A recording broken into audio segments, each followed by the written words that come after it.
Good morning, everyone. Today we're going to start with limiting agents. Now, up to now, we've done grade 10 revision. We've done basic mole calculations, we've done basic stoichiometry, and this is now the first grade 11 topic that we're going to look at. Now, a limiting agent is something that limits the reaction. It's something that's used up, and the moment that it's used up, the reaction is going to stop, and that means you will not be making any more product. So it limits the amount of product that can be produced. So for limiting agent, something is going to be in excess. There's more than enough. Not all of that is going to react, and we're going to ignore that one. We want to work with the reactant that is going to limit, that's going to determine how much product is going to be produced. Now, in the previous videos, the questions that we answered were questions where they were telling us that something is in excess, right? So here, for instance, they asked us, calculate the mass of sodium oxide that can be produced when that much oxygen gas reacts with an excess of sodium. So there they already told you you had an excess of sodium, and that told you you can ignore the sodium, right? We needed the sodium to balance that equation. But afterwards, when we knew sodium was in excess, we did not need to worry about sodium at all. We only worked with that oxygen that was the limiting agent there, that was going to react completely. So now in this next work, they're going to give you both the sodium and the oxygen. And now you have to determine first which one is the limiting agent. So let's look at the first question here where they ask us to determine the limiting agent. Now you have the mass, we're going to make that into moles, we're going to convert the volume into moles, and then we're going to have a decision step. We have to determine which one is the limiting agent. So let's start first by converting both to moles. This is the basic conversion that we did in that very first video. You work out how many moles of sodium are available and how many moles of oxygen are available. And now we have to work out which one is going to be my limiting agent. So to do this, we're going to ignore one of them. Let's say we're going to ignore oxygen. We're going to decide to see if all the sodium reacts, how much oxygen will that require?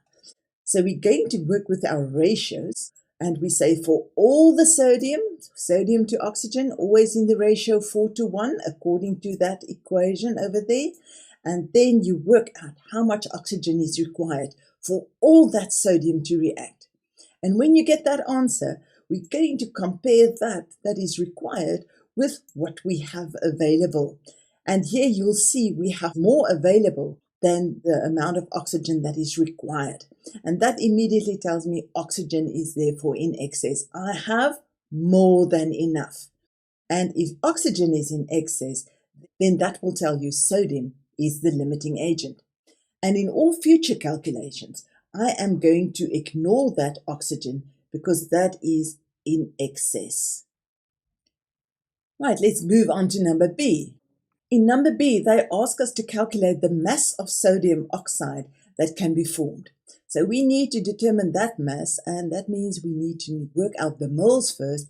And now you just have to remember, we're definitely not working with the oxygen because that one is in excess. We're going to work with the sodium.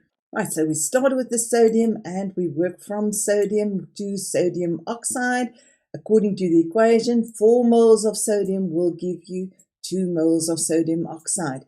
And that tells you that we have 10,5 moles of sodium oxide that is produced, and then just a quick conversion to mass. Right, moving on to number C. In number C, they ask us to calculate the mass that remain of that one that is in excess, and that was the oxygen. In part A, we worked out how much oxygen was available, 5,8, and we also worked out that for all the sodium, 5,25 moles of oxygen will be required. So that's how many is going to react. So if you take what you've got and you subtract what is going to react, then we're going to end up with the remaining mass. So now we subtract what's reacting from what we had available, And that will tell us how many moles of oxygen remain after this reaction.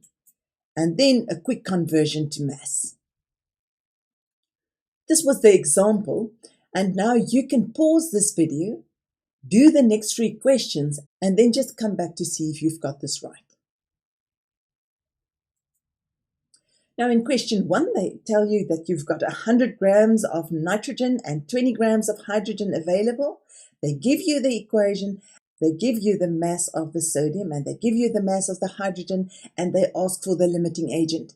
Now remember, the first step is always to convert this to moles. So what I need to do is I need to convert this to moles, I need to convert that one to moles, and then I need to make a decision about who's the limiting agent. So first, converting to moles. You convert both the nitrogen and the hydrogen to moles. And now we have to decide which one is the limiting agent. So we're going to say, for all the nitrogen to react, how much oxygen do I actually require? So I'm starting with the ratio from nitrogen to hydrogen. It's always in the ratio 1:3 according to the equation. And then we've got 3,75, so you need cross multiplication there just to work out how many moles of hydrogen will you need if all that nitrogen were to react. And then the question you always have to ask yourself is, do I have enough? And then you just have to compare what we need with what we've got. We've only got 10, and for all the nitrogen to react, you would have needed 10,7. So obviously the hydrogen is the one that's going to be used up first. The hydrogen is the limiting agent. It's going to be used up completely. So now in future, I am always going to ignore the nitrogen and only work with the hydrogen because that is the limiting agent. In question B, they ask us for the volume of ammonia that can be produced. Now remember, hydrogen is our limiting agent. We're going to work with that to work out the volume of ammonia that is produced. So remember, we're going to work with hydrogen because hydrogen is our limiting agent. We're not going to work with nitrogen that is in excess. We're going to work with hydrogen that is our limiting agent. 3 moles of hydrogen will produce 2 moles of ammonia. And we have 10 that's going to react. So then we can work out the moles of ammonia that's going to produce. But that is not the question. The question was volume. So then we just need a quick conversion to volume. In number C, you had to calculate the mass of the reactant that was in excess. Now, in the first part of this question, we already worked out in A that 3,57 moles of nitrogen is available at the start of this reaction. Now we just need to know how many of that N2 is going to react with hydrogen. So we're going to work with the ratio, and we are going to say all the hydrogen, all 10 moles of hydrogen is going to react, and how much nitrogen will react with that. So we're working with that ratio to determine how many moles of nitrogen reacted, and then we're going to subtract that from what we put in. So we've put in 3.57, that was available at the start, and we're now subtracting the 3,33 that reacted to give us the number of moles, and then a quick conversion to mass. In number 2, they gave you a mass of calcium oxide, and they gave you a volume and a concentration of the HCl. And then they're going to ask you the same questions. Now, in the first one, to determine that limiting agent, we're going to convert the mass to moles, and we're going to work with the solution and convert that to moles as well. So we're converting the calcium oxide to moles, and we're converting that solution to moles. So now we know what is available. Next up, we need to decide which one is in excess. So we're going to take the calcium oxide and see if all the calcium oxide reacts, how much do I need of the hydrochloric solution? They're reacting in the ratio 1:2. That means if all 0.35 moles of calcium oxide is going to react, that will require 0.7 moles of HCl. And the question I always need to ask myself is, do I have enough? And then if I check, no, I've only got 0.4. So I don't have enough. That tells me HCl will be used up first. And that means HCl is my limiting agent. So in future, I'm definitely not going to work with the calcium oxide because that is in excess. I'm going to work with HCl, that is my limiting agent. In question B, they ask us to calculate the mass of the calcium chloride that can be produced. So I need to work with the hydrochloric acid, because that's my limiting agent, to work out the moles of calcium chloride and then convert that to mass.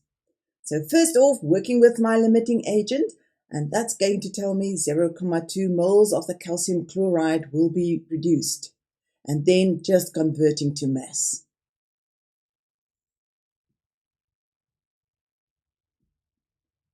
In number C, they ask us to calculate the mass of the reactant that remains, that is in excess.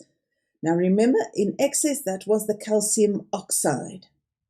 So we work with the HCl that's going to react completely to determine how much calcium oxide is going to react with that. And that gives me 0.2. And then I'm just going to subtract what I put in and subtract from that what's going to react. And that gives me the number of moles. And that was what they asked us. Right, so that was question 2. I hope you all got that right. In question 3, they give you magnesium and they give you oxygen. They tell you 100 grams of magnesium and 336 cube decimeters of oxygen at standard temperature and pressure are available. So they give you mass and they give you volume.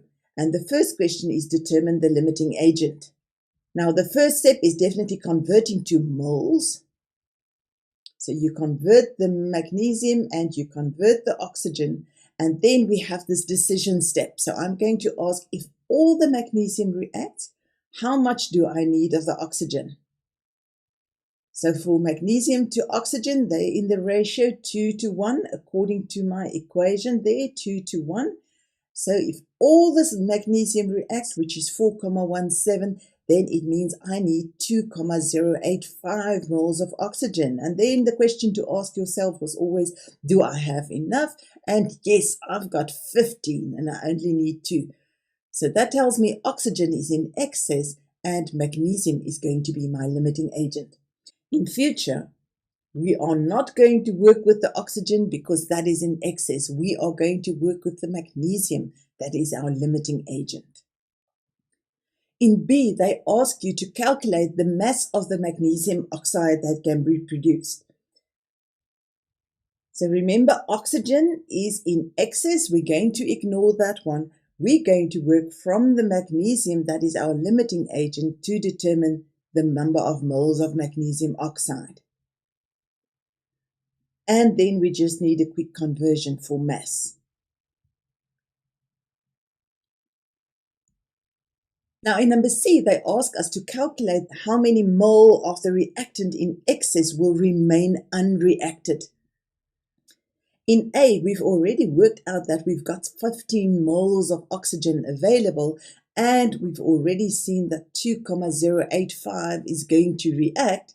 So now we just need to subtract them. That gives you the number of moles that remain after the reaction. And remember, there was a lot of rounding, so they will mark somewhere between 12,9 and 12,94. Don't worry if you don't have the exact answer.